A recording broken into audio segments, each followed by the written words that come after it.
Shalom saudara, di era Pentakosta ketiga ini, Gembala kita, Pendeta Dr. Insinyur Niko Nyotra Harjo, terus menekankan mengenai pencurahan Roh Kudus yang terbesar dan terakhir, sedang dan akan terjadi, supaya menyelesaikan amanat agung Tuhan Yesus. Nah, kita perlu memahami bahwa amanat agung bukan hanya mengenai penginjilan untuk membawa orang-orang yang belum bertobat masuk ke dalam Kristus, namun mengenai mengajar orang-orang percaya supaya menjadi serupa dengan Kristus. Bagaimana hal tersebut dapat terjadi? Tuhan Yesus katakan, "Jadikan semua bangsa muridku." Pemuritan adalah bagian yang sangat penting dalam penyelesaian amanat agung Tuhan Yesus. Kabar baiknya, di seluruh dunia, hampir semua gereja memiliki program pemuritan yang sudah berjalan sejak gereja tersebut ada. Namun, pada tahun 2021, Dr. George Barna dari Barna Research memberikan satu statement yang mengejutkan sebagai hasil survei mendalam mengenai generasi muda. Dia berkata, pelayanan yang dilakukan oleh gereja selama 5 dekade terakhir sudah tidak dapat digunakan lagi kepada generasi muda saat ini.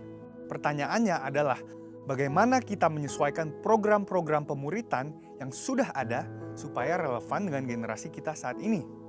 Salah satu jawaban yang disarankan oleh David Kinnaman dan Mark Matlock dalam buku Faith for Exiles adalah dengan pemuritan vokasional. Pemuritan vokasional dikatakan dapat membangkitkan satu generasi muda untuk menjadi resilient disciples atau murid-murid yang tangguh. Ciri-ciri resilient disciples adalah yang pertama, hadir beribadah di gereja dan aktif, bukan hanya sekedar datang untuk beribadah saja. Yang kedua, mereka percaya penuh pada otoritas kebenaran firman Tuhan. Yang ketiga, mereka berkomitmen secara pribadi kepada Tuhan Yesus, yaitu percaya bahwa Dia disalibkan dan dibangkitkan dari kematian dan mengalahkan dosa dan maut. Yang keempat adalah mereka menyatakan kerinduan dan percaya bahwa mereka dipanggil untuk mengubahkan masyarakat supaya menjadi lebih baik. Jadi, seperti apakah pemuritan vokasional yang dapat membangkitkan resilient disciples itu? Selain bersama-sama mempelajari Alkitab, murid-murid dibimbing dalam hal vokasi atau keahlian yang dimilikinya. Bayangkan seorang calon dokter yang dibimbing oleh seorang dokter ternama yang takut akan Tuhan. Selain mengarahkan untuk sukses sebagai seorang dokter, sang mentor juga membagi hidup dan pengalamannya bagaimana dia menjadi sukses dalam profesinya. Atau mungkin seorang pengacara yang berbagi tips untuk tetap takut akan Tuhan di saat menghadapi dilema moral. Pemuritan vokasional bukan hanya khotbah, berbagi cerita tentang kesuksesan atau mendapatkan kekayaan yang berlimpah. Namun pemuritan vokasional adalah mempersiapkan generasi muda untuk menjalani hidup mereka di dunia kerja dan bagaimana menghadapi situasi atau realita apabila mereka tidak mendapatkan apa yang mereka harapkan. Pemuritan vokasional ada untuk anak-anak muda mengetahui dan menghidupi panggilan Allah dalam hidup mereka, terutama dalam area pekerjaan, tapi juga untuk mengarahkan ambisi mereka kepada kerajaan Allah. Setelah mengetahui dampak luar biasa dari pemuritan vokasional, hal-hal apa sajakah yang perlu diperhatikan untuk mewujudkannya? Yang pertama adalah aplikasi nilai-nilai kerajaan Allah. Generasi muda Kristen umumnya mengetahui bahwa iman Kristiani dan kehidupan sehari-hari adalah hal-hal yang tidak terpisahkan.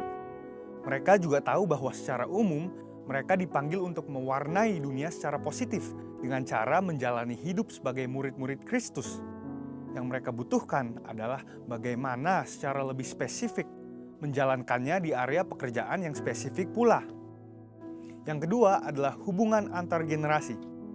Pemuritan vokasional berbicara mengenai menghubungkan generasi muda dengan generasi sebelumnya, sesuai dengan vokasi yang akan atau sedang mereka geluti.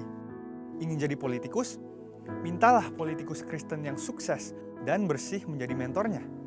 Ingin menjadi pengusaha startup? Mintalah pengusaha yang sukses membangun bisnis sendiri dan terbukti takut akan Tuhan menjadi mentornya. Mau menjadi tentara? Mintalah perwira yang hidup dalam firman menjadi mentornya. Atau mungkin terpanggil menjadi pengkhotbah. Selain masuk sekolah Alkitab, mintalah seorang pengkhotbah yang baik untuk menjadi mentornya.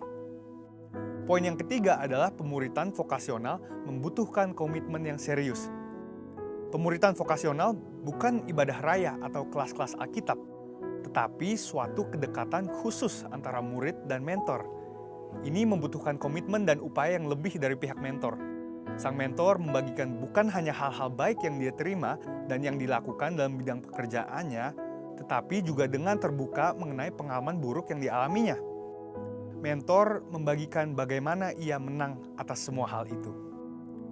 Dengan kuasa Roh Kudus di era Pentakosta ketiga ini dan melalui pemuritan vokasional, kiranya dibangkitkan generasi Yeremia yang menjadi resilient disciples.